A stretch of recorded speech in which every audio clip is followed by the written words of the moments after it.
অ্যাসপিরেন্টসগণ সবাই কেমন আছো? সবাইকে স্বাগত জানাচ্ছি আমাদের সম্পূর্ণ নতুন আরেকটি নার্সিং ডেডিকেটেড লাইভ সেশন। আমাদের আজকের ক্লাসে আমরা আলোচনা করব নার্সিং ভর্তি পরীক্ষায় বিগত সময়ে আসা সাধারণ জ্ঞানের কিছু গুরুত্বপূর্ণ প্রশ্ন। শুধু কিন্তু সঠিক উত্তর জানবো না, আমরা প্রত্যেকটা প্রশ্নের সঠিক বিশ্লেষণও জানার চেষ্টা করব, যেন একটা প্রশ্ন সমাধান করেই তুমি সেখান থেকে আরো 5টা এমসিকিউ এর উত্তর করতে পারো। তবে তার আগে তোমাদের একটা কথা জানতে চাই তোমাদের কাছে, যে তোমরা কি আসলে মেন্টালি প্রিপেয়ার্ড হতে পেরেছো তোমাদের ভর্তি যুদ্ধের জন্য? তোমরা এতদিন কি জানতা বলো তো? তোমাদের বাসা থেকে তোমাদের বাবা মা তোমাদেরকে কি বলেছিল যে বাবা বা মা, তোর সব থেকে বড় জীবন যুদ্ধ হচ্ছে তোর ইন্টারমিডিয়েট বা এইচএসসি পরীক্ষা। তুই যদি এইচএসসি পরীক্ষাতে ভালো করতে পারিস, তোর এইচএসসি পরীক্ষার রেজাল্ট যদি ভালো হয়, তাহলে তোকে আর কখনো পিছনে ফিরে তাকাতে হবে না। তোমরাও নিজেদেরকে সেভাবেই প্রস্তুত করেছো যে হ্যাঁ, এইচএসসি পরীক্ষাটা যদি আমি ভালোভাবে দিয়ে দিতে পারি, তাহলে তো আমার আর কোনো চিন্তাই নাই। বাট চিন্তা অবশ্যই আছে। তোমাদের রিয়েল ব্যাটেলটা শুরু হবে আসলে এই অ্যাডমিশন যুদ্ধে। সত্যি বলতে এতদিন যা তোমরা পড়াশোনা করেছো, আদতে সেটা পড়াশোনার খুবই সামান্য অংশ ছিল মাত্র। তোমাদের রিয়েল যুদ্ধ শুরু হচ্ছে এখন থেকে, তোমাদের অ্যাডমিশন পিরিয়ড থেকে। এবং অ্যাডমিশন পিরিয়ডের এই টাইমটাকে কেন সব থেকে কঠিনতম সময় বলা হয়, তার কারণ হচ্ছে তোমার ফ্রেন্ডসরা অনেকে ইউনিভার্সিটি অ্যাডমিশন টেস্ট দিবে, অনেকে মেডিকেল ভর্তি পরীক্ষা দিবে, অনেকে ইঞ্জিনিয়ারিংয়ে দিবে, আবার অনেকে নার্সিং ভর্তি পরীক্ষা দিবে। প্রত্যেকটা পৃথক পৃথক ভর্তি পরীক্ষায় এক একটা যুদ্ধ বলা হচ্ছে। কেন? তার কারণ প্রতিটা পরীক্ষার প্রশ্ন পদ্ধতি ভিন্ন এবং প্রতিটা পরীক্ষায় পরীক্ষার্থীর সংখ্যা অসংখ্য, বাট সিট খুবই লিমিটেড। তুমি চিন্তা করো, একটা মেট্রো রেলের কোচ বা একটা বাসের আসন সংখ্যা হচ্ছে 40টা। এখন তোমাদের গ্রামে টোটাল অধিবাসীর সংখ্যা হচ্ছে 200। তাহলে এই 200 জনের ভিতরে কোন 40 জন বাসে জায়গা পাবে বলো তো? যারা মেয়ে তারা পাবে, যারা একটু প্রতিবন্ধী টাইপের তারা জায়গা পাবে, নাকি যারা সুঠাম দেহের অধিকারী তারা জায়গা পাবে? ডেফিনেটলি যাদের শরীরে শক্তি বেশি তারা কিন্তু আরেকজনকে ধাক্কা দিয়ে ঠেলে সে সামনে চলে যাবে। তো ভর্তি পরীক্ষার এই যুদ্ধটাও আসলে সেরকমই। তুমি যদি ভালোভাবে প্রস্তুতি নিতে পারো, পরীক্ষার্থীর সংখ্যা যতই থাকুক, তুমি সবাইকে ঠেলে সামনে এগিয়ে যেতে পারবা। সো এই রিয়েল ব্যাটেল টাইমে তোমাকে অনেক বেশি পরিশ্রম করতে হবে। আর পরিশ্রম করবা কিভাবে? গাধার মতো? একদমই না। একটু আগেই বললাম, পৃথক পৃথক ভর্তি পরীক্ষায় পৃথক পৃথক রকম প্রশ্ন আসে। সো তোমাকে অবশ্যই কৌশলটা জানতে হবে। এখন কথা হচ্ছে, তোমরা তো ভাই পরীক্ষার্থী, তোমরা কি সব কৌশল জানো? তোমাদের এই সকল কৌশল শেখানোর জন্যই আমরা রয়েছি তোমাদের সাথে ভীষণ নার্সিং অ্যাডমিশন কেয়ার। দীর্ঘ 5 বছর ধরে আমরা নার্সিং অ্যাডমিশন নিয়ে কাজ করছি। নার্সিংয়ের কোথায় তোমাকে বেশি ফোকাস করতে হবে, কোন সাবজেক্টের কোন অংশে পড়তে হবে, কি কি কৌশল তুমি ফলো করবা, এই বিষয়গুলো শিখিয়ে দেব কারা? আমরা তোমাকে।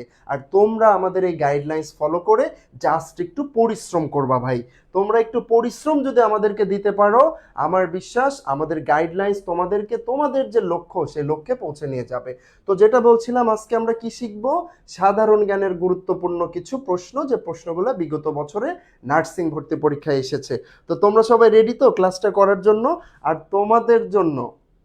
তোমাদের জন্য কিন্তু আমরা আজকে একটা বিশেষ অফার রেখেছিলাম।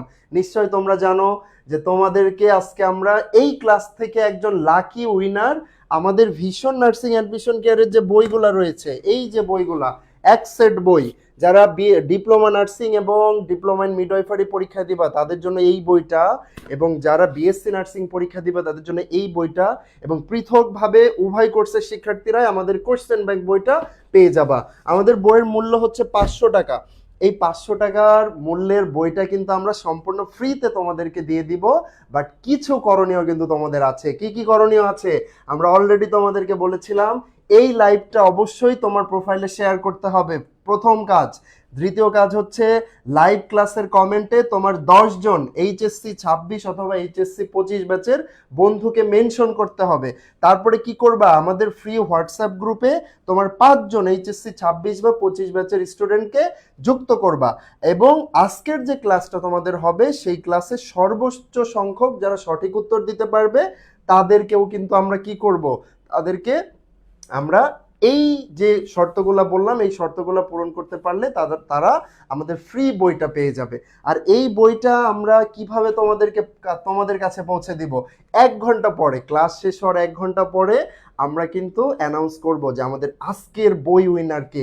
আমি জানি নার্সিংয়ে যারা ভর্তি পরীক্ষা দেয় ম্যাক্সিমাম স্টুডেন্ট অনেক বেশি স্ট্রাগল করে, তারা পরিবারের মতের বিরুদ্ধে গিয়েও অনেকে প্রস্তুতি নিতে চায়। সো তোমাদেরকে যদি আমরা এতটুকু হেল্প করতে পারি আমরা অনেক বেশি কৃতজ্ঞ থাকব। সো তোমরা কি করবা, এই কাজগুলো করে ফেলো। আমাদের ক্লাস শেষ হলে আমাদের ইনবক্সে অবশ্যই জানাবো যে হ্যাঁ তোমরা এই কাজগুলো করেছো। তারপরে আমরা যাকে যোগ্য মনে করব ঘোষণা করে দিব, বই ইনশাল্লাহ 2-3 দিনের ভিতরে পেয়ে যাবা। সো আমরা ক্লাসটা শুরু করতে পারি। আমরা আজকের প্রথম প্রশ্নে চলে যাব। আমাদের প্রথম প্রশ্নে আজকে কি রয়েছে আমরা একটু দেখে আসি। আমাদের প্রথম প্রশ্নে রয়েছে নার্সিং ভর্তি পরীক্ষা 2000 কত বলো তো, সর্বশেষ যে ভর্তি পরীক্ষাটা হয়েছে সেটি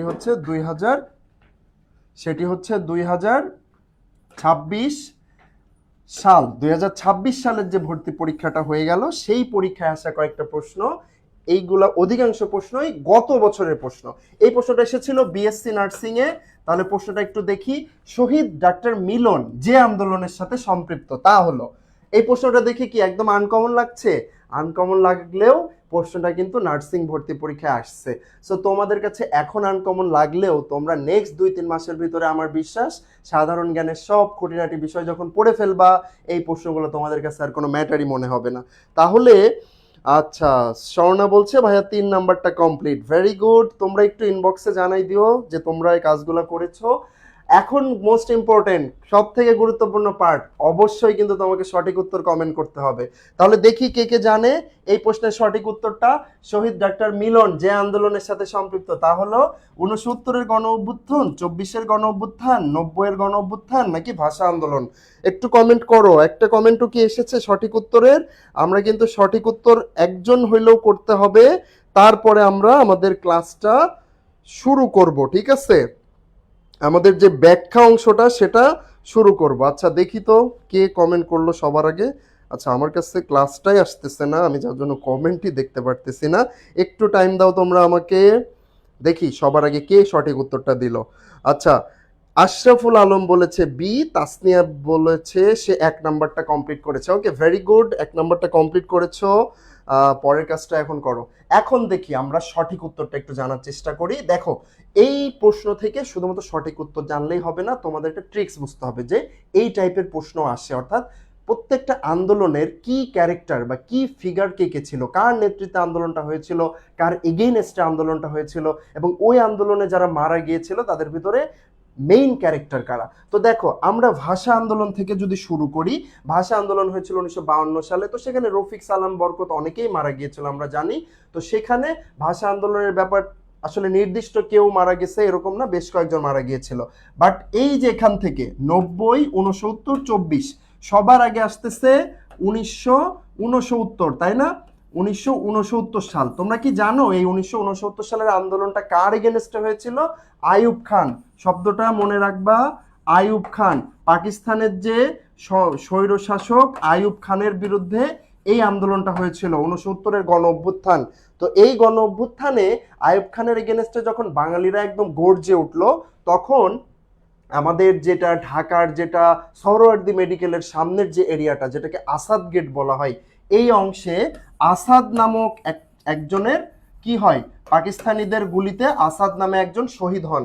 তো এই আসাদের যে শহীদ হওয়া সেটা এই আন্দোলনকে মারাত্মকভাবে প্রকম্পিত করেছিল, আন্দোলনের মাত্রাটা অনেক বেশি বেড়ে গিয়েছিল। তো এই যে আসাদ, সেই আসাদের নামে কিন্তু ঢাকার আসাদ গেট নামকরণ করা হয়েছে।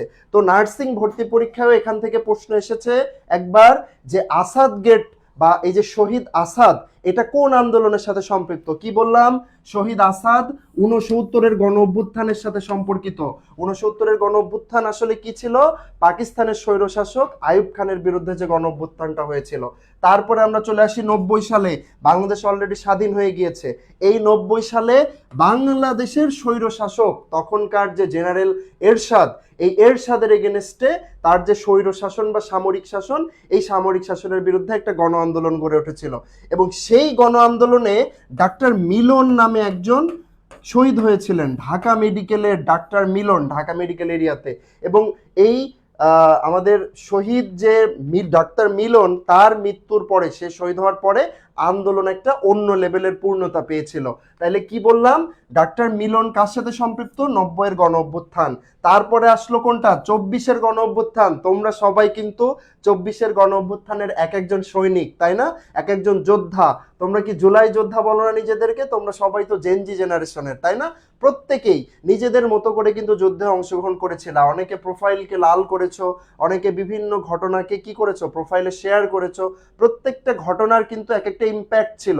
তুমি যে প্রোফাইলকে লাল করেছো এইটারও একটা ইম্প্যাক্ট ছিল। সো এই যে ফ্যাক্ট, সবকিছু সূচনা হয়েছিল কখন বলো তো?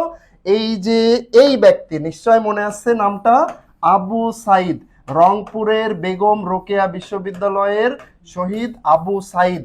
এই আবু সাইদ যখন মারা গেলেন বা শহীদ হলেন পুলিশের গুলিতে, তারপরে কিন্তু এই গণ অভ্যুত্থান গর্জে উঠলো, সবার আবেগে গিয়ে লাগলো। তাহলে মনে রাখবা, 24-এর গণ অভ্যুত্থানের কি ফিগার কে ছিল, আবু সাইদ। 69-এর গণ অভ্যুত্থানের কি ফিগার কে ছিল, শহীদ আসাদ।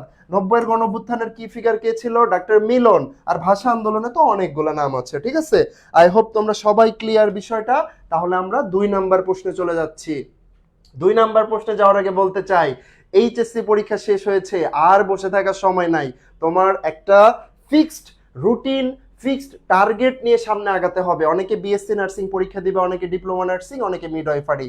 যারা আর্টস কমার্সের আছো আইদার ডিপ্লোমা অথবা মিডওয়াইফারি করো, যারা সায়েন্সের আছো তারা অবশ্যই বিএসসি করো। বাট তোমার যদি মনে হয় যে জিপিএ তোমার কম আছে, তাহলে বিএসসি করার ক্ষেত্রে একটু ভাবতে হবে, ঠিক আছে? আচ্ছা, আর তোমাদের এই প্রস্তুতিকে বাংলাদেশের সর্বনিম্ন মূল্যে আমরা ভিশন নার্সিং অ্যাডমিশন কেয়ার তোমাদেরকে প্রোভাইড করব। সো যারা আমাদের পেইড ব্যাচ মিশন নার্সিং 27 ব্যাচে যুক্ত হতে চাও, অবশ্যই আমাদের পেজে ইনবক্স করবা। 2 নাম্বার প্রশ্ন, হার্ডিঞ্জ সেতুটি যে নদীর উপর অবস্থিত তার নাম কি? 2 নাম্বার প্রশ্ন, যারা সঠিক উত্তর দিচ্ছ একটু কষ্ট করে প্রশ্নের নাম্বারটা উল্লেখ করে দিবা, যে 1 নাম্বার প্রশ্ন বা 2 নাম্বার প্রশ্ন।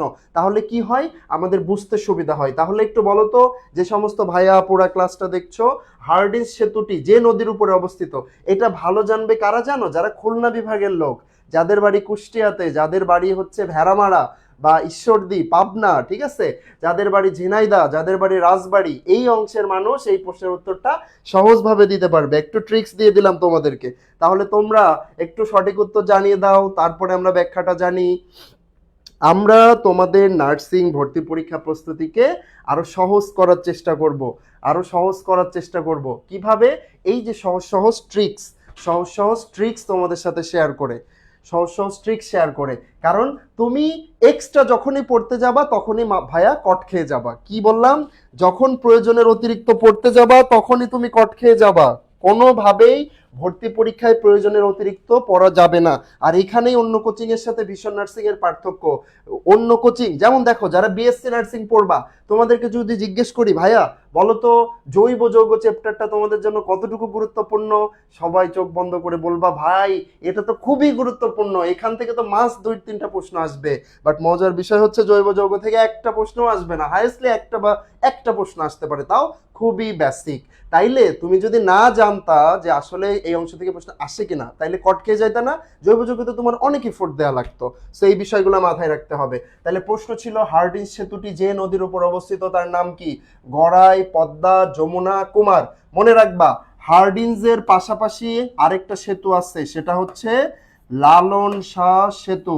হার্ডিঞ্জ ব্রিজটা মূলত রেল সেতু, ঠিক আছে? লর্ড হার্ডিঞ্জ তৈরি করেছিলেন সেই ব্রিটিশ আমলে। আর তার পাশে আরেকটা সেতু দাঁড়িয়ে আছে, সেটা হচ্ছে লালন শাহ সেতু। লালন শাহ সেতু পাবনার ঈশ্বরদী এবং কুষ্টিয়া জেলা, হ্যাঁ, পাবনার ঈশ্বরদী বলতে পাবনার ভেড়ামারা, মেইনলি ভেড়ামারা এবং কুষ্টিয়া, এই দুইটা অঞ্চলকে যুক্ত করেছে, ঠিক আছে?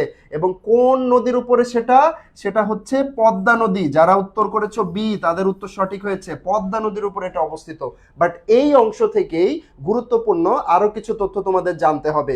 এই হার্ডিঞ্জ ব্রিজ, লালন শাহ সেতু, পদ্মা নদী, তার ঠিক পাশেই অবস্থিত আমাদের কি বলতো, কি পারমাণবিক বিদ্যুৎ কেন্দ্র, নাম কি? এই পারমাণবিক বিদ্যুৎ কেন্দ্রের নাম কি? রূপপুর। আমাদের যে রূপপুর পারমাণবিক বিদ্যুৎ কেন্দ্র, এইটা অবস্থিত। একবার নার্সিং ভর্তি পরীক্ষায় প্রশ্ন এসেছিল, রূপপুর পারমাণবিক বিদ্যুৎ কেন্দ্র কোন নদীর তীরে অবস্থিত? উত্তর হচ্ছে পদ্মা।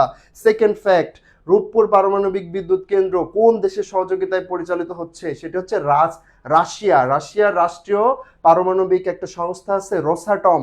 এই রোসাটমের সহযোগিতায় এই রূপপুর পারমাণবিক বিদ্যুৎ কেন্দ্র কার্যক্রম কিন্তু চলমান। ঠিক আছে, তাহলে ভুল হবে।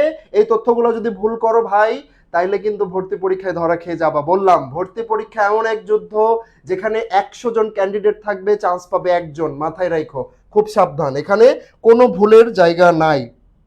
আচ্ছা ঠিক আছে, আসলাম ভাই আছে, great to see you dear, go ahead bro, thank you ভাই আমাদের শুভকামনা করার জন্য। ওকে, সো আমরা চলে যাচ্ছি পরের প্রশ্নে। পরের প্রশ্নে কি রয়েছে আমাদের জন্য? বিশ্ব স্বাস্থ্য সংস্থার সদর দপ্তর কোথায় অবস্থিত? ভাইয়া এবং আপুরা এই জায়গাটা মাথায় সেট করে নাও। সদর দপ্তর আমাদের নার্সিং ভর্তি পরীক্ষার জন্য একটা 3 স্টার টপিক। কি বললাম? সদর দপ্তর। একদম যতগুলা মেইন অর্গানাইজেশন আছে তাদের সদর দপ্তর আমাদের নার্সিং ভর্তি পরীক্ষার জন্য খুবই গুরুত্বপূর্ণ। সো সবাই খুব ভালো করে এটা মাথায় রাখো।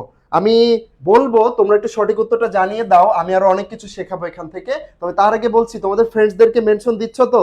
যদি এমন হয় জাস্ট একজন বা দুইজন স্টুডেন্ট এই কাজটা করতেছে, ভাই তোমরা যে কি লেভেলের লাকি, তোমার বন্ধুরা এই কাজটা করতেছে না জন্য তুমি কিন্তু জাস্ট 2-3 জন এই কষ্টটা করে আমাদের বইটা পেয়ে যাবা। আমরা ইনশাল্লাহ নেক্সট 2-3 দিনের ভিতরে ডেলিভারি করব, 1 ঘন্টা পরেই আমরা এটা অ্যানাউন্স করব। ঠিক আছে, আমরা কিন্তু এই কন্ডিশনগুলো বলেছিলাম, লাইভ ক্লাসটি শেয়ার দিতে হবে, লাইভ ক্লাসের কমেন্টে 10 জন বন্ধুকে মেনশন দিতে হবে, ফ্রি হোয়াটসঅ্যাপ গ্রুপে 5 জন বন্ধুকে অ্যাড করতে হবে, ক্লাসে সর্বোচ্চ সঠিক উত্তর দিতে হবে। যদি এই কন্ডিশনটা জাস্ট 2 জন বা 3 জন এই মুহূর্তে করে থাকো, তোমরা খুবই লাকি, পেয়ে যাচ্ছ বই। আর চিন্তা করো না, জাস্ট 1 ঘন্টা অপেক্ষা করো, আমাদের উত্তরটা করতে দাও। তাহলে উত্তর কি জানিয়েছো এই প্রশ্নের তোমরা? যে বিশ্ব স্বাস্থ্য সংস্থার সদর দপ্তর কোথায় অবস্থিত? মাত্রই বললাম সদর দপ্তর অংশকে আমাদের একদম 3 স্টার টপিক হিসেবে কাউন্ট করতে হবে। সদর দপ্তর খুবই ভালোভাবে পড়তে হবে। ঠিক আছে, সদর দপ্তরকে আমরা যেন কোনোভাবে না ভুলি। ওকে, সো আমি এখন যেটা করব সেটা হচ্ছে গুরুত্বপূর্ণ বেশ কিছু সংস্থার সদর দপ্তর তোমাদেরকে জানাবো। তবে এই প্রশ্নের সঠিক উত্তর কে কে জানিয়েছে? একজন বলেছো জেনেভা, একজন বলেছো জেনেভা, আর একজন বলছো নিউ ইয়র্ক। আচ্ছা আমরা একটু দেখার চেষ্টা করি। দেখো সবসময় মনে রাখবা যে 2টা এরিয়া থেকে মেইনলি প্রশ্ন আসে। স্বাস্থ্য সম্পর্কিত যে ইন্টারন্যাশনাল সংস্থাগুলো আছে সেখান থেকে, যেমন বিশ্ব স্বাস্থ্য সংস্থা। তোমরা ভর্তি পরীক্ষা দিবা কোথায় জানো? নার্সিংয়ে। নার্সিং কিন্তু স্বাস্থ্য সম্পর্কিত, তাই না? আবার আমাদের যে ইউনিসেফ, যেটা শিশুদের নিয়ে কাজ করে, এটাও কিন্তু স্বাস্থ্য নিয়ে কাজ করে।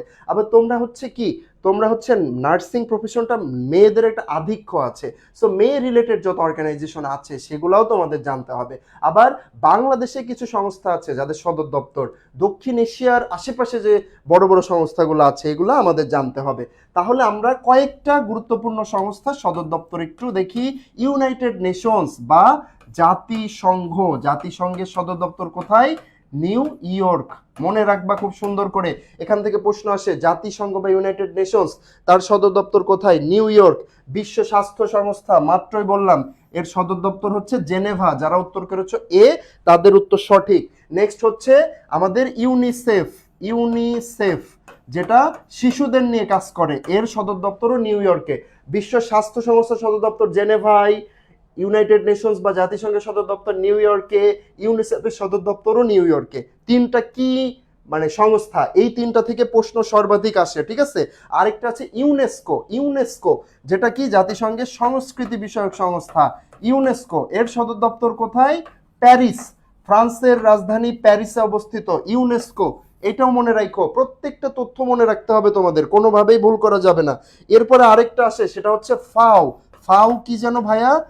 ফুড অ্যান্ড এগ্রিকালচার অর্গানাইজেশন, তাই না? যারা খাবার এবং কৃষি নিয়ে কাজ করে। এই ফাওয়ের সদর দপ্তর কোথায়? রোম, ইটালিতে। হ্যাঁ, রোম কোন দেশে অবস্থিত? ইটালিতে। আচ্ছা সবাই বুঝতে পারতেছো তো পড়াশোনা? ক্লাসগুলো ভালো লাগে কিনা জানাও। তোমাদের বারবার বলছি ক্লাসগুলো কিন্তু একটু শেয়ার দিতে হবে। ঠিক আছে, আচ্ছা আরেকটা প্রশ্ন আমাদের ভর্তি পরীক্ষা এসেছিল, সেটি হচ্ছে ILO ইন্টারন্যাশনাল লেবার অর্গানাইজেশন, এইটার সদর দপ্তরও জেনেভাতে। ঠিক আছে, আচ্ছা আরেকটা জানতে হবে তোমাদের, সেটা হচ্ছে ইউএনএইচসিআর।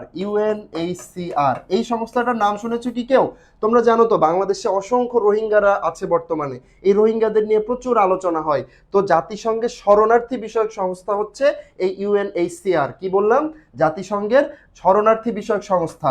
তাহলে ইউএনএইচসিআর এর সদর দপ্তরটা এই জন্য আমাদের জানতে হবে, এটাও জেনেভাতে অবস্থিত। ইউএনএইচসিআর এর সদর দপ্তরও জেনেভা। আরেকটা হচ্ছে আমাদের আর কি আছে, ন্যাটো। ন্যাটো আছে একটা, যেটা হচ্ছে আমাদের ইউরোপিয়ান ইউনিয়নের বেশ কয়েকটা দেশ, আমেরিকা সহ বেশ কয়েকটা দেশের একটা সামরিক জোট ন্যাটো।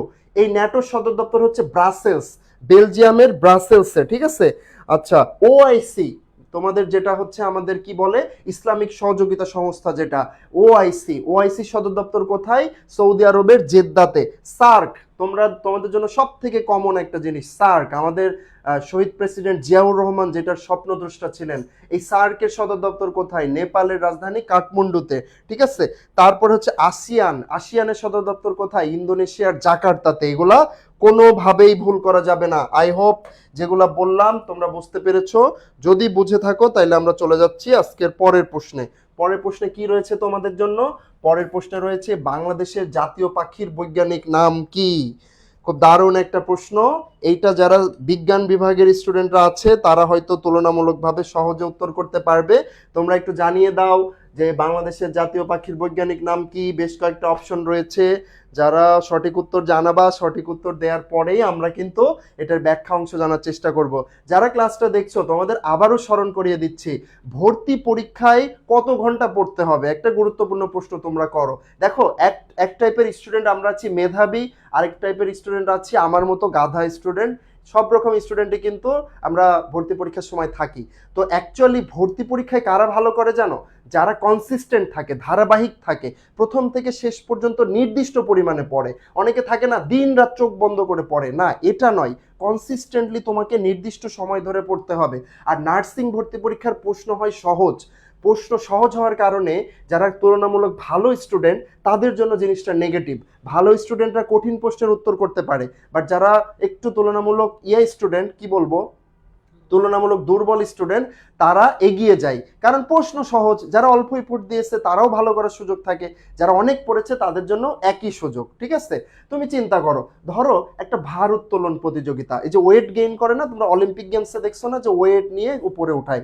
তো এখন ওয়েট ধরো 5 কেজি ওয়েট ওঠাতে হবে, তো 5 কেজি ওয়েট ওঠানোর জন্য তোমাকে কতটুকু প্রিপারেশন লাগবে? আমি যদি তোমাকে বলতাম 50 কেজি ওয়েট ওঠাতে হবে, তুমি অনেক ব্যায়াম করতা, অনেক ইয়াম্মি পুষ্টিকর খাবার খাইতা, অনেক শক্তিশালী হইতা, তারপরে ইজিলি উঠাই ফেলতা। বাট ওজন উঠাইতেই হবে 5 কেজি, তাহলে তো তোমার এত এফোর্টের দরকার নেই। তোমার হওয়া দরকার কৌশলী, যে নার্সিং এ কোথা থেকে প্রশ্ন আসে, কোন এরিয়া থেকে প্রশ্ন আসে, কোন এরিয়াগুলোতে আমি ফোকাস করবো, এই জিনিসগুলা। আর এর জন্যই আমাদের ভীষণ নার্সিং অ্যাডমিশন কেয়ার। বারবার বলছি যে দীর্ঘ 5 বছরের অভিজ্ঞতায় আমরা তোমাদেরকে সঠিক পথ দেখাতে পারবো, যে ভাই তুই ওই পথে না এই পথে যা, এই পথে গেলে তুই সহজে সফল হইতে পারবি। বাট তুমি যদি তোমার মতো করে, এই গতকালই আমাদের ইনবক্সে একটা মেয়ে বললো, একটা মেসেজ করছিল, তোমরা বিরক্ত হও না, এগুলো মানে একদম রিয়েল লাইফ এক্সপিরিয়েন্স, এগুলো শুনতে হয়।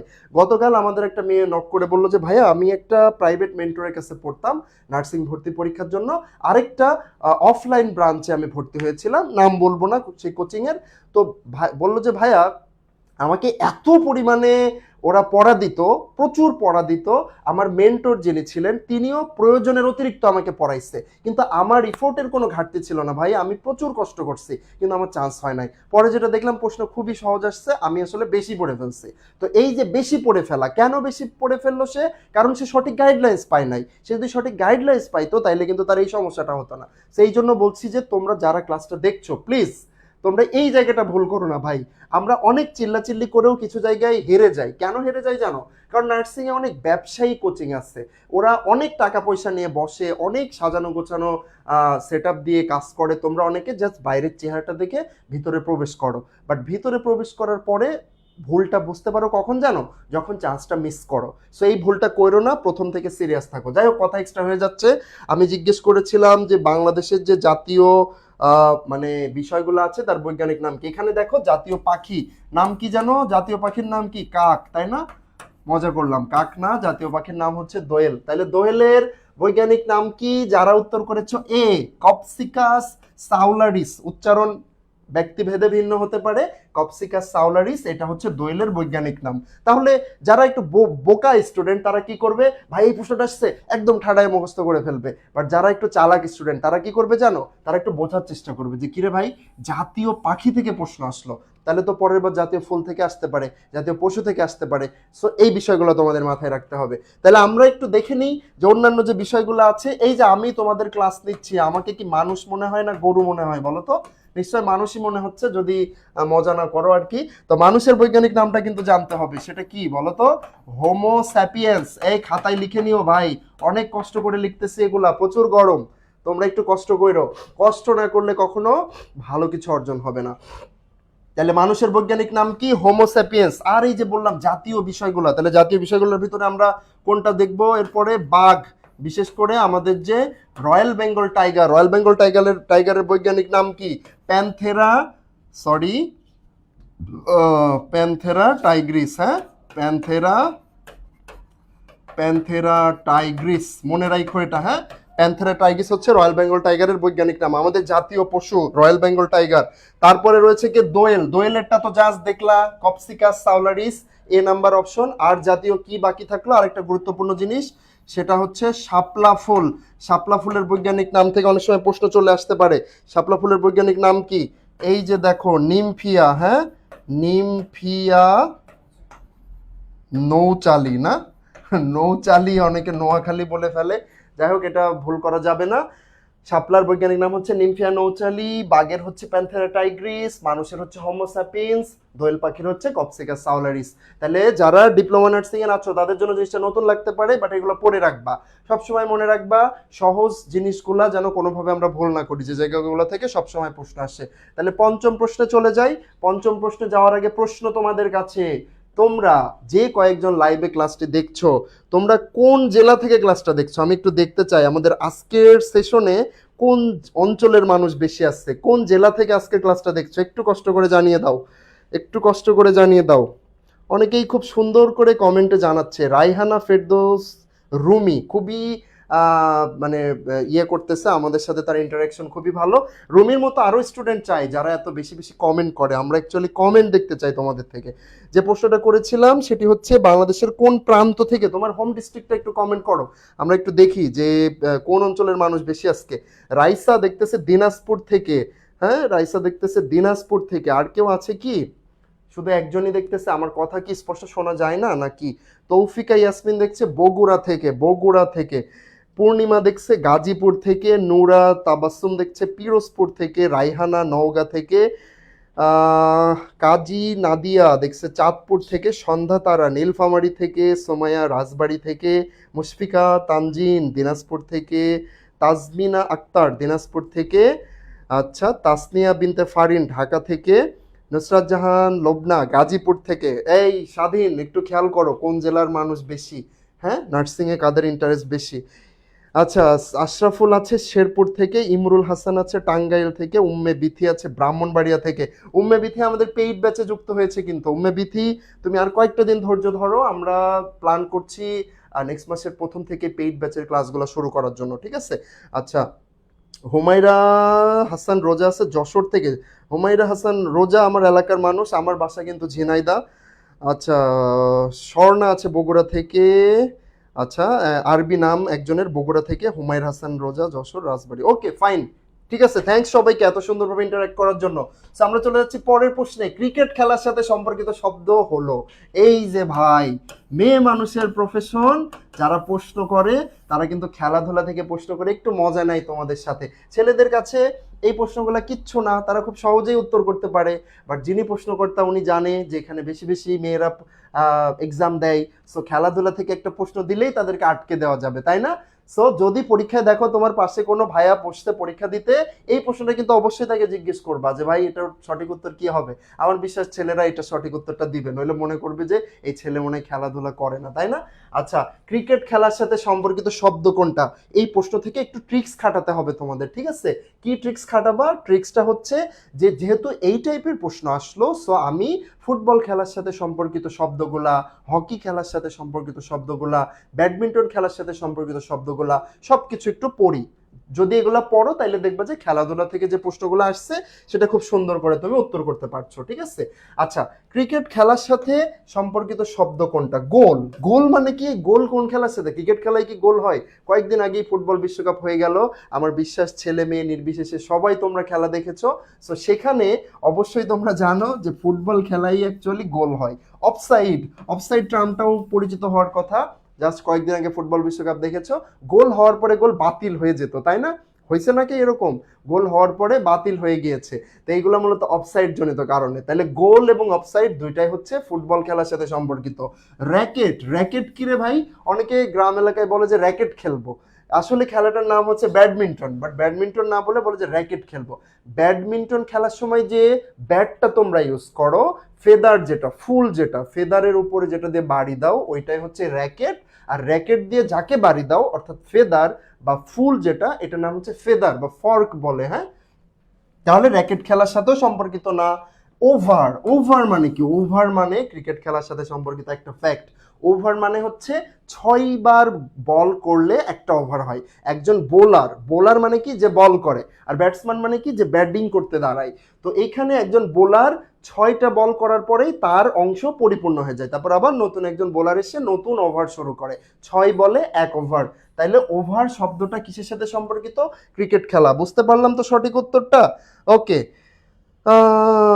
বুঝতে পেরেছি। আজকে তোমাদের রেসপন্স খুবই ভালো, ক্লাসে উপস্থিতি আগের দিনের থেকে ভালো আছে, তোমরা রেসপন্স করছো। এগুলো কিসের জন্য? আমাদের ফ্রি বইয়ের জন্য নাকি? আমি না মুখিয়ে আছি যে আমাদের প্রথম দিনের ফ্রি বইটা কে পায়, কারণ এই বইটা গত বছর, বিশেষ করে গত বছরের যে ফিডব্যাক, মানে রেকর্ড সংখ্যক প্রশ্ন কমন ছিল, স্টুডেন্টদের ফিডব্যাক খুবই ভালো ছিল। আমরা আশাবাদী এবছরও যারা এই বইটা নিবা তাদের কোনো চিন্তা ভাবনা করা লাগবে না। অনেকে প্রশ্ন করে, ভাইয়া শুধু বইটা নিচ্ছি, বইটা পড়লেই কি হবে? তখন আসলে একটু খারাপই লেগে যায়। তুমি একটা অ্যাডমিশন টেস্ট দিবা, এত বড় যুদ্ধ, জাস্ট একটা বই, একটা সিঙ্গেল বই কিনে নিয়ে পড়লা, চান্স হয়ে গেল। দেখবে ইউটিউবে ভিডিও পাবা, আমাদের ফেসবুকেও অনেক নামি দামি লোকজন দেখবা ভিডিও বানায় যে আমাদের এই বইটা পড়লে ভাই রে ভাই তোর তোর চান্স হবেই, তোর চান্স হবেই। আর আমাদের ভিতরে কিছু মূর্খ আছে, সেই মূর্খটা কি করে? আস্তে করে বইটা কিনে নেয়। ওই ভাইয়ের পরিচয়টা একটু জিজ্ঞেস করো। আমি কি বললাম তোমাকে? যে ভাই বলতেছে যে এই বই থেকে পড়লে তোর চান্স হবেই, সেই ভাইয়ের পরিচয়টা জিজ্ঞেস করো। দেখবা ভাই অমুক জাতীয় বিশ্ববিদ্যালয়ের অধীনে অমুক কলেজ থেকে অনার্স মাস্টার্স করে কোথাও চাকরি পায় নাই, তারপর নার্সিং এর কোচিং করতে বসছে, চোখে একটা চশমা পড়ছে, তুমি ভাবছো আরে কি স্মার্ট একজন টিচার। কিন্তু ভীষণ নার্সিং অ্যাডমিশন কেয়ারের আমি যখন এই কথা বলতেছি, তুমি তখন এটা চিন্তা করতে পারবা না, কারণ আমি নিজে তো ভাই নার্সিং পড়ছি, আমি বাংলাদেশের সর্বোচ্চ প্রতিষ্ঠানে পড়ছি। আমার সাথে যারা কাজ করতেছে, একজন ঢাকা নার্সিং কলেজে পড়তেছে, একজন সোহরাওয়ার্দী নার্সিং এ পড়তেছে, ঢাকা বিশ্ববিদ্যালয়ের শিক্ষকরা আছে। সো এখানে তোমার সাথে বাটপাড়ি করার সুযোগ নাই। তোমরা এই ছোট বিষয়গুলো বুঝবা ভাই। ইউটিউবে একটা সুন্দর চেহারার মানুষ কিছু বলতেছে আর কিনে নিচ্ছ, এরকম হবে না। ঘরের বাজার যেমন বলে আমার মধু খাইলে তোমার সব রোগ সেরে যাবে, তুমি অর্ডার করে দাও। আরেকজন বললো আমার বই কিনলেই তোর চান্স ফাইনাল, তুমি কিনে নিলা। আরে ভাই তুমি কে? তোমার ফিডব্যাকটা দেখো না। যাই হোক, বেশি কথা হয়ে যাচ্ছে, পরের প্রশ্নে চলে যাই। 6 নম্বর প্রশ্ন। তোমাদের এই কথাগুলো কেন বলছি জানো? কারণ তোমাদের একটু বুঝাইতে চাচ্ছি, তোমরা হচ্ছে একটু বোকা আসছো, ঠিক আছে? আচ্ছা, দক্ষিণবঙ্গে অবস্থিত অন্যতম মেডিকেল কলেজের অন্তর্ভুক্ত হলো। বাংলাদেশের দক্ষিণবঙ্গে কারা আছো ভাই? রাজশাহীর কেউ আছো কিনা? রাজশাহী, তারপরে পটুয়াখালী, বরগুনার কোনো মনুরা কি আজকে ক্লাস করছো কিনা জানিয়ে দাও। যদি থাকে এই প্রশ্নের উত্তর তারা খুব সহজেই দিতে পারে। বরিশালের কোনো মনুরা আছে কিনা জানাও। যদি না থাকে তাহলে দেখি এই প্রশ্নের উত্তর কেউ দিতে পারে কিনা। আমাদের বগুড়ার অনেকে ছিল, সিরাজগঞ্জের অনেকে ছিল। আচ্ছা, 6-এর উত্তর ডি বলেছে আমাদের আশরাফুল আলম, স্যার সলিমুল্লাহ মেডিকেলকে বলেছে, দক্ষিণবঙ্গে অবস্থিত। ওকে, দেখি আর কে কি উত্তর দেয় তো। হ্যাঁ, দেখি আর কে কি উত্তর দেয়। 6 নম্বর আশরাফুল আলমের পরে আর কেউ উত্তর দিচ্ছে না। তার মানে কি প্রশ্নটা একদমই আনকমন তোমাদের কাছে? এতটাই আনকমন প্রশ্ন, এই প্রশ্নের উত্তর দিতে ভয় পাচ্ছে। আচ্ছা, আর একজন কমেন্ট করো, তারপরে আমরা চলে যাব। মুশফিকা তাজদিনও বলতেছে ডি। মুশফিকা তাজদিন একটু চালাক আছে। মুশফিকা তাজদিন জানে যে আজকের ক্লাসে সর্বোচ্চ সঠিক উত্তর যদি আমি বলতে পারি তাহলে আমি বই পেয়ে যাব, কিন্তু ভাইয়া রং অ্যান্সার দিলে কিন্তু বিপদ, ঠিক আছে? সো সাবধান থাকতে হবে। রাইসা বলছে শেরে বাংলা। আচ্ছা, রাইহান ফেরদৌস বলছে এটা 26-এর নার্সিং করছেন। এক্স্যাক্টলি রাইহানা, এটা আমি প্রথমেই বলেছি 2026 সালে নার্সিং ভর্তি পরীক্ষায় এই প্রশ্নটা এসেছিল। ডি ডি ডি, সবাই বলতেছে ডি। এই তোমাদেরকে মাথা ব্যথা গেছে নাকি? দেখো বাংলাদেশের মানচিত্র একটু আঁকি, বাংলাদেশের মানচিত্রটা তো কাইন্ড অফ এরকমই, তাই না? এই যে বাংলাদেশের সুন্দর একটা মানচিত্র, এটা হচ্ছে উত্তরবঙ্গ, রংপুর, নীলফামারী, জয়পুরহাট। এই অংশটা হচ্ছে আমাদের সিলেট, মৌলভীবাজার, হবিগঞ্জ। এই অংশটা হচ্ছে আমাদের এই যে কুষ্টিয়া, খুলনা, যশোর, ঝিনাইদহ, চুয়াডাঙ্গা। এই অংশটা হচ্ছে সুন্দরবন। এই সাইডে বরিশাল, মাদারীপুর, বরগুনা। এই সাইডটাতে ফেনী, চট্টগ্রাম, কক্সবাজার, তাই না? মাঝখানে হচ্ছে ঢাকা। তাহলে এইটা হচ্ছে উত্তর দিক, এইটা হচ্ছে দক্ষিণ দিক। দক্ষিণ দিক কিভাবে চিনবো? বঙ্গোপসাগর আছে, তাই না? তো এই যে দক্ষিণ দিক, সেইটা বলতে মেইনলি বরিশাল অঞ্চলটা বোঝানো হয়েছে। এই বরিশাল অঞ্চলের অন্যতম মেডিকেল কলেজ বা বিভাগীয় শহরের অন্যতম বিখ্যাত একটা মেডিকেল প্রতিষ্ঠান হচ্ছে অপশন এ। সঠিক উত্তর দিয়েছে মুশফিকা তাজমিন এবং স্বর্ণা তাহমিনা আক্তার। তাহমিনা আক্তার, তোমরা সঠিক উত্তরটা দিয়েছো, সেটা হচ্ছে শেরে বাংলা মেডিকেল কলেজ। বরিশাল শহরে অবস্থিত, অত্যন্ত নামকরা প্রতিষ্ঠান। যদিও সেখানকার চিকিৎসা নিয়ে ওই অঞ্চলের মানুষের অনেক কথা আছে, বাট প্রতিষ্ঠান ইটসেলফ সেটা কিন্তু অনেক নামকরা প্রতিষ্ঠান। তাহলে সেখানে অবস্থিত শেরে বাংলা মেডিকেল কলেজ, এটা হচ্ছে দক্ষিণবঙ্গের নাম্বার 1 চিকিৎসা প্রতিষ্ঠান। তারপরে এই যে দেখছো এমএজি ওসমানী মেডিকেল কলেজ, এটা অবস্থিত কোথায়? সিলেট। আমাদের সিলেট অঞ্চল, মৌলভীবাজার অঞ্চলে যারা আছো তারা জানবা সিলেটের এমএজি ওসমানী মেডিকেল কলেজ। হ্যাঁ, এই এমএজি ওসমানী কিন্তু সিলেটেরই সন্তান। উনি মুক্তিযুদ্ধের কি আমাদের মুক্তিবাহিনীর সর্বাধিনায়ক ছিল, প্রধান সেনাপতি ছিল general MAG Osmani. C number option Shahid Suhrawardy medical college, এটা ঢাকার শ্যামলীতে অবস্থিত। সরওয়ার্দী মেডিকেল নামে সবাই চেনে। ঢাকার কি বললাম, শ্যামলী বা কলেজ গেট অঞ্চল বলে এটাকে, এই অংশে অবস্থিত সরওয়ার্দী মেডিকেল। আর স্যার সলিমুল্লাহ, যারা প্রথম দিকে সবাই চোখ বন্ধ করে option D D D D বলতেছিলা, সেই ডি গ্রুপকে বলছি। স্যার সলিমুল্লাহ মেডিকেল পুরান ঢাকায় অবস্থিত, বাংলাদেশের অন্যতম প্রাচীন মেডিকেল বিদ্যাপীঠ। ঠিক আছে, ঢাকার পুরান ঢাকায় অবস্থিত স্যার সলিমুল্লাহ মেডিকেল। তোমরা যারা ডিপ্লোমা নার্সিং পরীক্ষা দিবা, নিশ্চয়ই কলেজ চয়েস দেওয়ার সময় নাম্বার 1 পজিশন কোনটা এটা চিন্তা করবা। সেই নাম্বার 1 প্রতিষ্ঠানটা কিন্তু এই স্যার সলিমুল্লাহ মেডিকেল কলেজ ক্যাম্পাসে অবস্থিত। কলেজ অফ নার্সিং মিডফোর্ড, না সরি, মিডফোর্ড নার্সিং ইনস্টিটিউট। ঠিক আছে, মিডফোর্ড নার্সিং ইনস্টিটিউটটা এখন মিডফোর্ড নার্সিং কলেজে রূপান্তরিত হয়েছে। তো এই মিডফোর্ড এবং স্যার সলিমুল্লাহ মেডিকেল কলেজ একই জায়গায় অবস্থিত। মাথায় রেখো, স্যার সলিমুল্লাহ, শহীদ সোহরাওয়ার্দী দুইটাই ঢাকাতে অবস্থিত। ঢাকায় 3-4টা সরকারি মেডিকেল আছে, Dhaka medical college, Mugda medical college, Suhrawardy medical college, sir Salimullah medical college. আর এর বাইরে বিভাগীয় শহরগুলোতে শুধুমাত্র বরিশালেরটার নাম শেরে বাংলা মেডিকেল কলেজ, সিলেটেরটার নাম এমএজি ওসমানী মেডিকেল কলেজ। বাকি যে বিভাগীয় শহরগুলোতে যে মেডিকেল কলেজগুলো আছে তাদের আলাদা কোনো নাম নাই। যেমন খুলনারটার নাম খুলনা মেডিকেল কলেজ, আমাদের চট্টগ্রামেরটার নাম চট্টগ্রাম মেডিকেল কলেজ। ঠিক আছে, মাথায় রেখো, এটা খুব দারুণ একটা প্রশ্ন করেছিল গত বছরের প্রশ্নে, বেশ ভালো একটা ভ্যারিয়েশন ছিল। তাহলে পরের প্রশ্নে চলে যাই। জুলাই গণ অভ্যুত্থান স্মৃতি জাদুঘর এর অবস্থান কোথায়? দ্রুত উত্তর করো।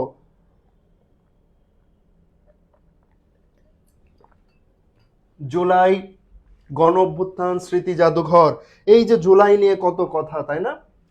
তোমাদের ভর্তি পরীক্ষায়ও হয়তো জুলাই থেকে যে কোনো একটা প্রশ্ন চলে আসতে পারে। জুলাই জাদুঘর, জুলাই স্মৃতি জাদুঘর কবে উদ্বোধন করা হয়, এই তথ্যটা কে কে জানে তারা একটু জানিয়ে দিবে আমাকে। জুলাই স্মৃতি জাদুঘর কবে উদ্বোধন করা হয়? আর এই প্রশ্নে যেটা জানতে চেয়েছে সেটাও একটু জানাও। তাহলে জুলাই স্মৃতি গণ অভ্যুত্থান স্মৃতি জাদুঘর কোথায় প্রতিষ্ঠিত হয়েছে? ঢাকার শাহবাগে। ঢাকার শাহবাগে একটা জাদুঘর আছে, বুঝছো? জাদুঘরে কি হয় জানো? জাদুকররা জাদু দেখায়, তাই না? আসলে কিন্তু বিষয়টা সেরকম না। জাদুঘরে অনেক প্রত্নতাত্ত্বিক নিদর্শন বা ঐতিহাসিক নিদর্শন রাখা থাকে। যেমন শাহবাগে বাংলাদেশের জাতীয় জাদুঘর অবস্থিত।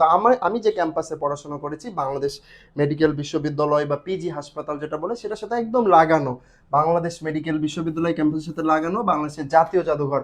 তোমরা কেউ যদি ঢাকায় আসো, এই জাতীয় জাদুঘরটা অবশ্যই দেখবা। এখানে বাংলাদেশের বিভিন্ন অঞ্চলের বিভিন্ন প্রত্নতাত্ত্বিক নিদর্শন দেখতে পাবা। ঠিক আছে, আচ্ছা তারপরে দেখো বঙ্গভবন, অপশন সি। বঙ্গভবন কি জানো তো? বাংলাদেশের রাষ্ট্রপতির সরকারি বাসভবন।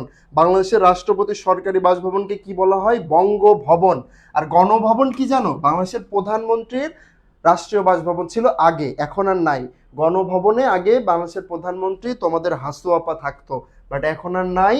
তারপরে দেখো উত্তরা গণভবন, এটা কোথায় অবস্থিত? নাটোর জেলায় অবস্থিত উত্তরা গণভবন। হ্যাঁ, আর এই যে গণভবন দেখছো যেখানে হাসুয়াপা থাকতো, সে হাসুয়াপার গণভবনকেই কিন্তু এখন জুলাই স্মৃতি জাদুঘরে রূপান্তরিত করা হয়েছে। কেন রূপান্তরিত করা হয়েছে?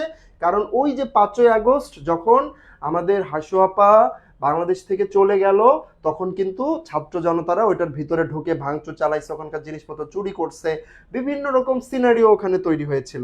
তো এই স্মৃতিটাকে রক্ষার্থে এই গণভবনকে স্মৃতি জাদুঘর হিসেবে রূপান্তরিত করা হয়েছে। ঠিক আছে, তো এই জাদুঘর উদ্বোধন করা হয় কবে? 5ই আগস্ট। 5ই আগস্ট কবে, কত সালের 5ই আগস্ট সেটা জানো কি তোমরা? কত সালের 5ই আগস্ট এই স্মৃতি জাদুঘরটা উদ্বোধন করা হয়? হ্যাঁ, কত সালে উদ্বোধন করা হয়? সর্বশেষ যে বর্তমান রানিং যে বছরটা, এই সর্বশেষ 5ই আগস্টে কিন্তু এটা উদ্বোধন করা হয়। আমাদের যিনি তারেক রহমান বর্তমান বাংলাদেশের প্রধানমন্ত্রী, উনি উদ্বোধন করেন। ঠিক আছে, তাইলে আমরা পরের প্রশ্নে চলে যাই। জুলাই সম্পর্কিত আরো অনেক তথ্য আমাদের বইয়ে আছে, এগুলো তোমরা পড়বা। তারপর একটা এক্সেপশনাল প্রশ্ন, সৌদি আরবের মুদ্রা হলো। বিভিন্ন বছরে মুদ্রা অংশ থেকে নার্সিং ভর্তি পরীক্ষায় প্রশ্ন আসছে। সো মুদ্রা অংশটা আমাদের অবশ্যই গুরুত্বের সহিত দেখতে হবে। মুদ্রাকে কোনোভাবে আমরা অ্যাভয়েড করতে পারবো না। সারা পৃথিবীর সকল দেশের মুদ্রা পড়ার দরকার নাই, বাট বাংলাদেশের সাপেক্ষে যে দেশগুলো গুরুত্বপূর্ণ, যেমন আমাদের সাউথ এশিয়ান যে দেশগুলো রয়েছে, মধ্যপ্রাচ্যের যে দেশগুলো রয়েছে, ইউরোপিয়ান যে নাম করা দেশগুলো রয়েছে, এই দেশগুলোর মুদ্রার নাম অবশ্যই জানতে হবে। ঠিক আছে, আচ্ছা আমাদের ক্যাম্পেইনে আজকে বই বিজয়ী স্বাধীন কাউকে কি পাওয়া যাচ্ছে? 10 জনকে মেনশন দিয়েছে, 5 জনকে অ্যাড করেছে, প্রোফাইলে শেয়ার দিয়েছে, সঠিক উত্তর দিয়েছে। শোনো, তোমরা যারা এই কাজগুলো করেছো তারা অবশ্যই আমাদের পেজে আমাদের নাম্বারে, আমার নাম্বারে অথবা তোমার স্বাধীন ভাইয়ের নাম্বারে স্ক্রিনশট পাঠাবা যে ভাইয়া আমি এটা করছি। কারণ প্রথম দিনের বইটা আসলে কোন এলাকায় আমরা পাঠাতে পারি সেটা নিয়ে আমরা মুখিয়ে আছি, এটা নিয়ে আমরা খুবই সিরিয়াস। ঠিক আছে, আর আমাদের পেজে কিন্তু রেগুলার লাইভ ক্লাস হবে। তোমরা আমাদের ফ্রি হোয়াটসঅ্যাপ গ্রুপে যুক্ত থাকো, যারা যুক্ত নাই তারা পেজে নক করবা যে ফ্রি গ্রুপে যুক্ত হতে চাও। ফ্রি ক্লাস চলমান থাকবে, তোমরা গাইডলাইন্স পাবা, এই ক্লাসের পিডিএফও পেয়ে যাবা। আর এর বাইরে যারা পেইড ব্যাচে যুক্ত আছো বা হতে চাচ্ছ, তারাও আমাদের সাথে যোগাযোগ করবা। সো সৌদি আরবের মুদ্রার নাম কি? উত্তর করো সবাই, উত্তর করো সবাই। 8-এর ডি বলতেছে, ডি ডি ডি ডি। আচ্ছা, ডি হচ্ছে রিয়াল। এক্স্যাক্টলি, সৌদি আরবের মুদ্রার নাম হচ্ছে রিয়াল। তো আমি তোমাদের আরো কিছু গুরুত্বপূর্ণ দেশের একটু মুদ্রার নাম দেখাতে চাই। আমি একটু তোমাদের জন্য একটা চার্ট রেখেছি। দেখো, রিয়াল কিন্তু শুধুমাত্র সৌদি আরবেরই মুদ্রার নাম নয়, আরো বেশ কয়েকটা দেশ আছে, যেমন সৌদি আরব, কাতার, ওমান, ইয়েমেন। এই 4টা দেশের মুদ্রার নাম হচ্ছে রিয়াল। কি বললাম? সৌদি আরব, কাতার, ওমান, ইয়েমেন, এই 4টা দেশের মুদ্রার নাম হচ্ছে রিয়াল। তারপরে দেখো দিনার। দিনার কোন কোন দেশের মুদ্রার নাম? Kuwait, Bahrain, Iraq, Jordan. মনে রাখবা, এই যে এইভাবে সহজ চার্ট করে দিয়েছি যেন তোমাদের সহজে মনে থাকে। তাহলে কুয়েত, বাহরাইন, ইরাক, জর্ডান, এই দেশগুলার মুদ্রার নাম হচ্ছে দিনার। সৌদি আরব, কাতার, ওমান, ইয়েমেন। কাতারেরটা বেশি ইম্পর্টেন্ট, কাতার থেকে একবার প্রশ্ন এসেছিল, কাতারের মুদ্রার নাম কি? উত্তর হচ্ছে রিয়াল। তারপরে সংযুক্ত আরব আমিরাত বা দুবাই বলো না তোমরা, বলো না যে কোন দেশে গেছে, বলে দুবাই গেছে। দুবাই কিন্তু আসলে দেশ না, দুবাই হচ্ছে সংযুক্ত আরব আমিরাতের একটা শহরের নাম। তো এই দুবাই যে দেশে অবস্থিত সংযুক্ত আরব আমিরাত, তাদের মুদ্রার নাম হচ্ছে দিরহাম। আরেকটা গুরুত্বপূর্ণ প্রশ্ন যেটা মেডিকেল ভর্তি পরীক্ষা, বিসিএস নিয়োগ পরীক্ষায় এসেছিল, তুরস্কের মুদ্রার নাম কি? উত্তর হচ্ছে লিরা। তুরস্কের মুদ্রার নাম কি? উত্তর হচ্ছে লিরা। ঠিক আছে, এটা একটু বিশেষভাবে মনে রাখবা। তাহলে আমরা এই তথ্যগুলো জানলাম। আই হোপ, এইটা তো জাস্ট মধ্যপ্রাচ্যের দেশগুলা বলেছি, তোমরা এর বাইরে আমাদের সার্কভুক্ত দেশগুলোর মুদ্রার নাম, অন্যান্য বিখ্যাত যে, যেমন ধরো অস্ট্রেলিয়ার রাজধানীর নাম একবার এসেছিল, এরকম গুরুত্বপূর্ণ কিছু দেশ জানবা। আমাদের বই যাদের কাছে পৌঁছে যাবে, বইয়ে এই তথ্যগুলো আছে। ঠিক আছে, আচ্ছা পরের প্রশ্নে চলে যাচ্ছি। 9 নম্বর প্রশ্ন। আমরা আর খুব বেশি সময় নিব না, তোমাদের অনেক সময় আমরা নষ্ট করতেছি, তোমরা আরেকটু কষ্ট করো, আর অল্প একটু সময় নিব আমরা। আমরা 9 নম্বর প্রশ্নের সঠিক উত্তরটা জানিয়ে দিই, তার ভিতরে আমি একটু গুরুত্বপূর্ণ একটা মেসেজ দিই তোমাদেরকে। সেটি হচ্ছে নার্সিং ভর্তি পরীক্ষা কবে অনুষ্ঠিত হবে? নার্সিং ভর্তি পরীক্ষা ইউজুয়ালি মার্চ এপ্রিল মাসের দিকে অনুষ্ঠিত হয়। তো তোমরা তো জাস্ট এটা আগস্টে পরীক্ষা শেষ করলা, তাহলে আগস্টের পরে কি আসতেছে? August, September, October, November, December, January, February. তাহলে মোটামুটি 6 মাস হাতে সময় পাচ্ছ। 6 মাস সময়কে অনেক বেশি মনে করে যারা প্রথম দিকে ফাঁকি দিবা, তারা কিন্তু পরবর্তীতে ধরা খেয়ে যাবা। তাহলে বাংলাদেশের সীমান্তবর্তী রাষ্ট্রসমূহের অন্যতম কি? আমরা একটু সীমান্তের একটা ছবি দেখি, আমরা একটু সীমান্তের ছবি দেখি, তোমরা কমেন্ট করতে থাকো। সুন্দর করে বাংলাদেশ এবং তার সারাউন্ডিংস এর একটা ছবি কিন্তু তোমাদের জন্য রাখা হয়েছে, বাংলাদেশের ম্যাপটা রাখা হয়েছে। ভাইয়া সব বইয়ের প্রাইস কত? আমাদের বইয়ের প্রাইস হচ্ছে 499 টাকা, ঠিক আছে? বাংলাদেশের যে কোনো প্রান্তে হোম ডেলিভারি অ্যাভেলেবেল, তোমরা অর্ডার করলে আমরা 2-3 দিনের ভিতরে ইনশাল্লাহ তোমাদের বাসায় পৌঁছে দিতে পারবো। এবং পরের ফ্যাক্ট হচ্ছে যে আমাদের যে কোর্স, আমাদের কোর্সের মূল্য 5,000 টাকা, বাট আগস্ট মাসের জন্য 2,000 টাকার একটা ডিসকাউন্ট অফার চলছে। এখানে তোমরা মাত্র 2,999 টাকায় আমাদের পেইড ব্যাচে ভর্তি হতে পারবা। তোমরা আরো বিভিন্ন প্ল্যাটফর্মের এরকম অ্যাডভার্টাইজ দেখতে পারবা যে তারা এটা দিচ্ছে ওইটা দিচ্ছে, বাট আমার কথা হচ্ছে বাংলাদেশের ভিতরে তোমরা শুধুমাত্র ভীষণ নার্সিংকে পাবা, যারা একদম সবাই পরিচালনা থেকে শুরু করে সবকিছু একদম nursing dedicated personal. But nursing হইলেই কি ভাই একদম সেরা? অবশ্যই না। কিছু কিছু জায়গা অবশ্যই আছে যেখানে নার্সদের থেকে অন্যরা বেটার, যেমন বাংলা ইংরেজি সাধারণ জ্ঞান। এই জন্য কিন্তু আমরা বাংলা ইংরেজি সাধারণ জ্ঞানে তোমাদের মেন্টর হিসেবে ঢাকা বিশ্ববিদ্যালয়ের সবাইকে রেখেছি, ঠিক আছে? সো আমরা ইনশাল্লাহ আমাদের মেন্টর প্যানেল, আমাদের বই, আমাদের গাইডলাইন সবকিছু দিয়ে তোমাদেরকে তোমাদের স্বপ্নের কাছে ইনশাল্লাহ পৌঁছে দিতে পারবো বাংলাদেশের সর্বনিম্ন মূল্যে। সো যারা আমাদের উপর আস্থা রাখতে চাও তারা অবশ্যই আমাদের পেজে যোগাযোগ করবা। তাহলে দেখো, খুব গুরুত্বপূর্ণ একটা তথ্য, বাংলাদেশের সীমান্তবর্তী রাষ্ট্রসমূহের মধ্যে অন্যতম। মনে হইতেছে 100টা রাষ্ট্র আছে আমার সীমান্তের পাশে, কোনটা অন্যতম? বাট অ্যাকচুয়ালি মজার বিষয় হচ্ছে বাংলাদেশের সীমান্তবর্তী রাষ্ট্র মাত্র 2টা। কি বললাম? বাংলাদেশের সীমান্তবর্তী রাষ্ট্র মাত্র 2টা। এই যে দেখতেছো বড় একটা দেশ, এই বড় দেশটার নাম কি বলতো? আমাদের দাদা ইন্ডিয়া বা ভারত, তাই না? ভারত আমাদের বড় একটা অংশ। দেখো এই যে আমাদের কি বলবো এটাকে, দক্ষিণ পশ্চিমাঞ্চল থেকে শুরু করে উত্তরাঞ্চল, হ্যাঁ, তারপরে পূর্বাঞ্চল, এই অংশটাতে কিন্তু এই হলুদ এরিয়াটা জুড়ে রয়েছে কি? ভারত। ভারতের কয়টা রাজ্য জানো? 5টা রাজ্য। 5টা রাজ্য বাংলাদেশের সীমান্তবর্তী। তো আমাদের এই রাজ্যগুলোর নামটা জানাটা জরুরি। আমরা যদি রাজ্যগুলোর নাম জানি তাহলে আমাদের জন্য অনেক কিছু খুব সহজ হয়ে যাবে, কারণ রাজ্য থেকে প্রশ্ন আসে যে বাংলাদেশের সীমান্তবর্তী যে ভারতের যে রাজ্যগুলো রয়েছে সেই রাজ্যগুলোর নাম বলো। আমি একটু তোমাদের সুবিধার্থে লিখে দিই, সবাই একটু মনে রাখবা। পশ্চিমবঙ্গ, পশ্চিমবঙ্গ, এই যে এই অংশটা এটা হচ্ছে পশ্চিমবঙ্গ। তারপরে রয়েছে আসাম, আসামের পরে রয়েছে মেঘালয়, হ্যাঁ মেঘালয়, মেঘালয়ের পরে রয়েছে ত্রিপুরা, ত্রিপুরা, ত্রিপুরার পরে রয়েছে মিজোরাম, মিজোরাম। তাইলে পশ্চিমবঙ্গ, আসাম, মেঘালয়, ত্রিপুরা, মিজোরাম, এই 5টা বাংলাদেশের সীমান্তবর্তী ভারতের রাজ্য।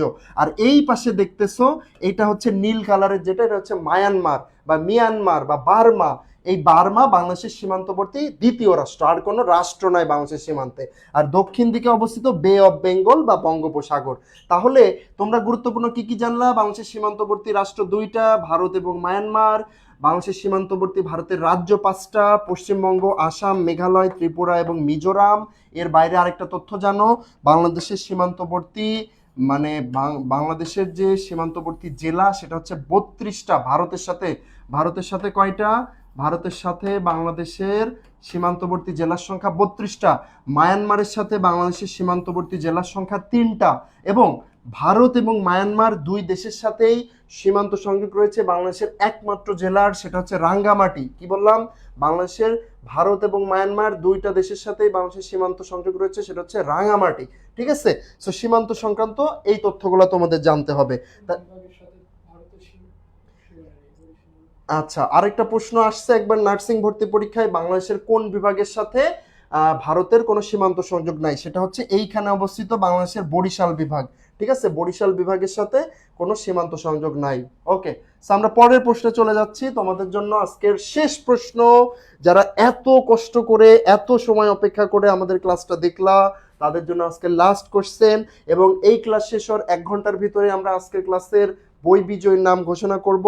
সো সবাই রেডি থাকো, প্রস্তুত থাকো, কার নাম আসে আমরা আমাদের ফ্রি হোয়াটসঅ্যাপ গ্রুপেও জানিয়ে দিব, আমাদের এখানেও জানিয়ে দিব। যারা এখনো ফ্রি হোয়াটসঅ্যাপ গ্রুপে যুক্ত নয় আমাদের পেজে জানাও।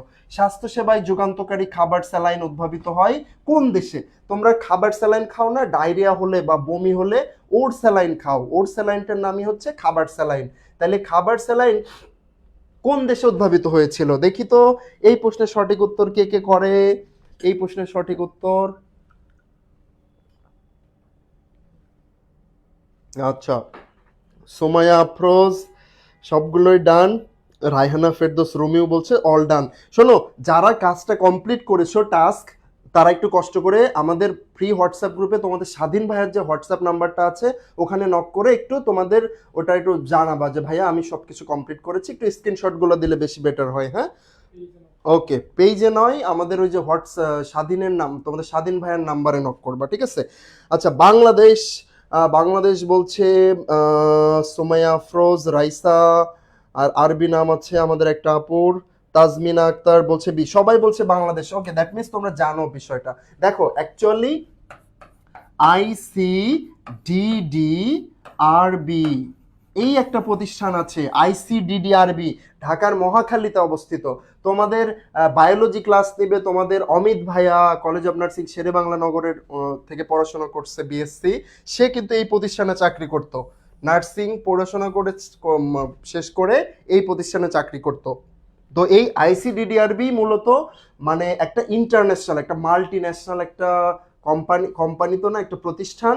তারা যৌথভাবে বাংলাদেশের সাথে তারা সমন্বিতভাবে আমাদের বাংলাদেশেই অবস্থিত গবেষণাগারে তারা এই খাবার স্যালাইন উদ্ভাবন করেছে, বাংলাদেশের মানুষের উপরেই সেটা ক্লিনিক্যাল ট্রায়াল করেছে, করে এই ওআরএসটা উদ্ভাবন করেছে।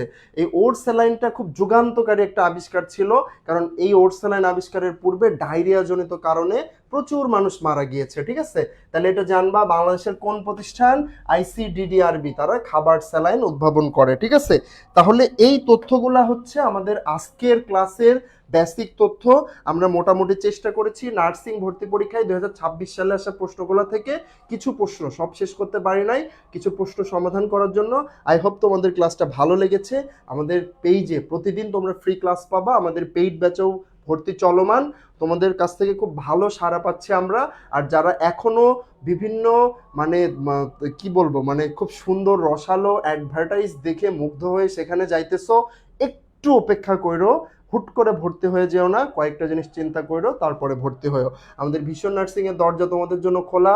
বাংলাদেশ মেডিকেল বিশ্ববিদ্যালয় নার্সিং গ্রাজুয়েটদের থেকে যদি ভালো প্রিপারেশন নিতে চাও অবশ্যই আমাদের পেজে যোগাযোগ করবা। তোমাদের সবার জন্য শুভকামনা রইলো। ইনশাল্লাহ কালকে নতুন কোনো ক্লাসে নতুন কোনো ভাইয়ের সাথে তোমাদের দেখা হবে। আসসালামু আলাইকুম সবাইকে।